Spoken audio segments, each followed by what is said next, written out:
Hello there guys, my name is Mark and in this video I'm going to be teaching you how to scent a rodent with frog. This is a particularly good technique for getting your hognoses either switched on to rodents as a feeder or to just get them switched back onto feed. We all know that hognoses can be a little bit finicky sometimes, and sometimes it just takes a change in smell to get them back on. So the first thing you're going to need is some kind of frog. Now you could go out to a pet store and buy a frog, but you know, that's a little bit unethical. You could go out and catch a frog, which you'd want to be pretty lucky to go out to Dublin somewhere and catch a frog, unless you know some spots that frogs hang out, which I do not. So I found the most convenient thing was to go into an Oriental food store called the Oriental Emporium on Lower Abbey Street, just opposite the Jervis Centre, and they do a big box of frozen frog legs for €12. A lot of frog meat. Alright, you just throw them in your freezer along with your other feeders. You can take as much or little out as you want, and you don't need too much to get a good scent onto your rodent. So you know, it's the most convenient and cheap method by far, and it works. So you can see there the frog meat on the right and the feeders on the left. Just thaw them out as per usual. I thaw my food out at room temperature and let it do its own thing. You don't need too much frog meat, but in saying that, my unicolor Crebo readily accepts frog meat, and I like to supplement his diet with a little bit of frog. Pro tip actually, if you do go ahead with this method, if you've any frog eating snakes, try them with a little bit of frog meat. It's a little bit of variation to the diet, and waste not, want not. So you see me here carving up the frog legs as per. Pro tip, probably cut them up while they're a little bit frozen. They will thaw out quicker if they're in smaller chunks, these little chunklets of frog. Alright, and basically you can get kind of 4 or 5 good cuts off of a frog leg, and there's a lot of meat to be had on it.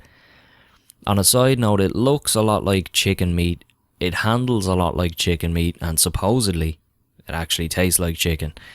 So, you know, with all that in mind, I would be a little bit wary of overdoing it with the frog.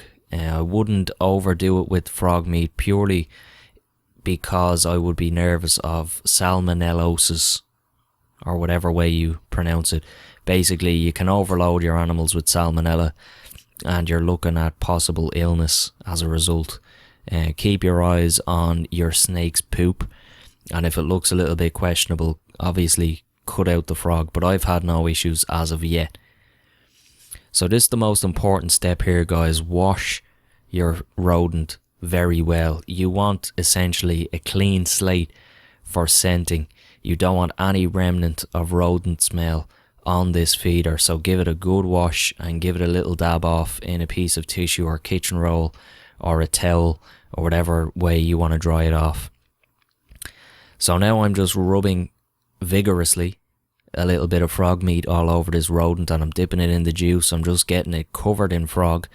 Sometimes you can get little kind of let's call them gelatinous chunks of frog that will come off, little kind of globby bits of meat, and I just let them stick to the rodent and I actually put it in. You'll see here now a little bit of protein kind of comes off here, a little bit of meat, and I just leave that on the fucking mouse. It's extra scent. It's adding to the chances of the hognose taking it, so I just leave all that good stuff on.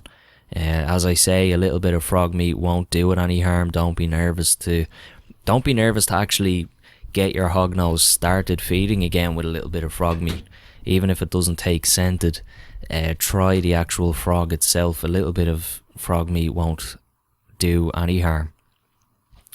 So you can see here the hognose is already kind of gravitating towards the feeder when I enter the tub. I didn't get the take on camera purely because, you know, I was trying to juggle a camera and a forceps and the mouse, so I needed 3 hands to get that done. But she took it straight away, no hesitation at all. And I'd recommend, guys, if the scenting doesn't work, try actual frog meat. Just leave a little bit of frog meat in the Viv, cut off one of those chunks as I demonstrated, and leave it in the Viv. They'll take the way I did it was, she took the frog meat, and as soon as she was back on feed, then I start scenting, and I've scented for probably 4 or 5 meals now, and I'm trying to gauge by her reactions when she's ready to just take rodent. I don't want to waste a fuzzy if I don't think she's going to take it, and secondly, I don't want to stress her out by chasing her around the Viv with a fuzzy. So that's it, guys. It's me, Mark. I hope you gleaned something from this video. Big thank you to the Reptile Community Facebook page, who kind of helped me along the way to get my hognose back on feed. That's it, guys. Take it handy. If you have it handy, take it twice. Good luck.